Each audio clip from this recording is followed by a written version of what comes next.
ស្ត្រីនោះបានចូលរួមការណាត់ជួបគ្នាដំបូងរបស់នាងគួរឲ្យភ្ញាក់ផ្អើលពួកគេបានរកឃើញថាដៃគូរបស់ពួកគេមានដុំសាច់ចំនួន2នៅជាប់នឹងក្របគាត់ស្ត្រីនោះបានស្រឡាំងកាំងខ្ញុំគិតចង់ធ្វើរឿងឲ្យរលូនហើយចាក់ចេញដោយគួរសមប៉ុន្តែបុរសនោះសុភាពណាស់ចេញពីសុជីវធម៌ស្ត្រីនោះគ្មានជំរឿអ្វីក្រៅពីអង្គុយចុះដើម្បីស្គាល់គ្នាបន្ទាប់ពីផឹកមួយកែវបុរសនោះកាន់តែស្វាហាប់ភ្លាមមើលដុំពុកដែលញាប់ញ័រនោះស្ត្រីនោះបានបាត់បង់មួយរំពេច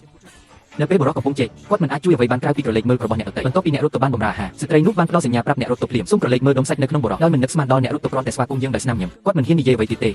ដោយសារតែបុរសនោះជាម្ចាស់ហាងនេះដូចតែអ្នកទាំងពីរកំពុងផឹកស៊ុបជាមួយស្លាបព្រាតើទឹកស៊ុបមួយណាដែលហៀមកលើដុំសាច់បុរសស្ត្រីនោះបានរំលឹកគាត់ភ្លាមឲ្យរៀបចំខ្លួនឲ្យស្អាតប៉ុន្តែបុរសនោះមិនខលអ្វីទាំងអស់